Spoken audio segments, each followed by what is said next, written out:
દિલ્હીમાં થયેલ બ્લાસ્ટ બાદ કેન્દ્રીય ગૃહ વિભાગ અને ગુજરાત પોલીસના ડીજીપી દ્વારા રાજ્યભરમાં હાઈ એલર્ટ જાહેર કરવામાં આવ્યું છે। જેના અનુસંધાનમાં વાવ-થરાદ જિલ્લા પોલીસે તાત્કાલિક સતર્કતા દાખવીને 100 કલાકની વિશેષ ચેકિંગ ડ્રાઈવ શરૂ કરી છે।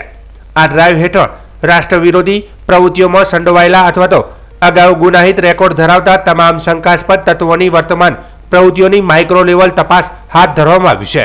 સ્થાનિક પોલીસ સ્ટેશનો, થરાદ ડિવિઝન અને વાવ-થરાદ જિલ્લાના તમામ યુનિટ્સે છેલ્લા 30 વર્ષમાં વિવિધ ગુનાઓમાં નામચીન બનેલા આરોપીઓની હાલની ગતિવિધિ અને સક્રિયતાની વિગતવાર ચકાસણી કરી છે। હથિયાર ધારા કાયદા હેઠળ નોંધાયેલા 205 આરોપીઓમાંથી 175 આરોપીઓની ચેકિંગ પૂર્ણ થયું છે। તેમાંથી 94 આરોપીઓ હાજર મળ્યા છે, જ્યારે 49 આરોપીઓનું સરનામું બદલાયું છે અથવા તો તેઓ જેલમાં છે અથવા તો તેમનું અવસાન થયું છે। એનડીપીએસ એક્ટ હેઠળ જિલ્લાના 164 આરોપીઓમાંથી 77 આરોપીઓની ચેકિંગ પૂર્ણ થયું છે, જેમાંથી 67 આરોપીઓ હાજર મળ્યા છે, જ્યારે 9 આરોપીઓનું અવસાન થયું છે અને 2 આરોપી જેલમાં છે। એક્સપ્લોઝિવ એક્ટ હેઠળના 28 આરોપીઓમાંથી 27 આરોપીઓ હાજર મળ્યા છે, જ્યારે 1 આરોપી અન્ય કારણસર ગેરહાજર હતો। ચલણી નોટોના મામલામાં 1 આરોપીની પણ ચેકિંગ પૂર્ણ કરવામાં આવ્યું છે। ડીવાયએસપી એસએમ વાળોતરિયાએ જણાવ્યું કે જિલ્લાના તમામ ગંભીર ગુનાઓમાં ઝડપાયેલા આરોપીઓ પર અમારી સીધી નજર છે। શહેર અને રાજ્યની સુરક્ષાને જોખમરૂપ બને તેવા કોઈપણ તત્વને ઓળખવા માટે છેલ્લા 30 વર્ષના રેકોર્ડ સ્કેન કરવામાં આવ્યો છે। મુખ્યત્વે 6 પ્રકારના ગંભીર ગુનાઓને ચકાસણીના કેન્દ્રમાં રાખવામાં આવ્યો છે। જિલ્લા પોલીસ તંત્રે સ્પષ્ટ કર્યું છે કે વર્તમાન સમયમાં પ્રદેશમાં કોઈપણ પ્રકારની અસામાજિક કે રાષ્ટ્ર વિરોધી પ્રવૃત્તિ સહન કરવામાં આવશે નહીં અને કાયદો અને સુવ્યવસ્થા જાળવવા માટે તમામ તંત્રો પૂરી સતર્કતા સાથે કાર્યરત છે।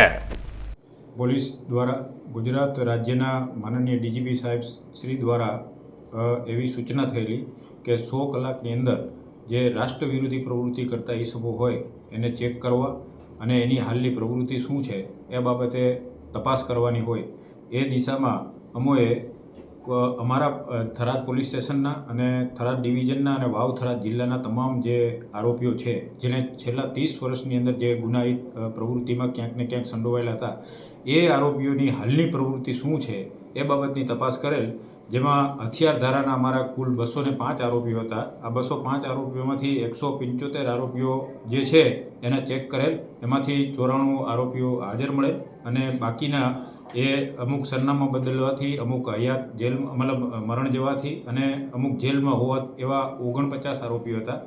એનડીપીએસની વાત કરવામાં આવે તો એનડીપીએસમાં કુલ 164 આરોપીઓ અમારા વાવ-થરાદ જિલ્લાના હતા, એમાંથી 77 આરોપીઓને ચેક કરેલ, 67 આરોપીઓ અમને જે તે મતલબ હાજર મળેલ અને જે લોકો નથી મળેલા એમાંથી 9 જણા છે મરણ ગયેલ છે અને બાકીના 2 જેલમાં છે અને 32 એવી રીતે આવી રીતે ચોથો હેડ હતો કે જે એક્સપ્લોઝિવ એક્ટ જેને કહેવાય કે જેનાથી આપણે વિસ્ફોટ થઈ શકે। આ એક્સપ્લોઝિવ એક્ટના ટોટલ 28 આરોપીઓ હતા, એ 28 ચેક થયેલ, એમાંથી 27 આરોપીઓ હાજર મળી આવેલ અને 1 આરોપી અન્ય કારણોસર હાજર મળી નથી આવેલ।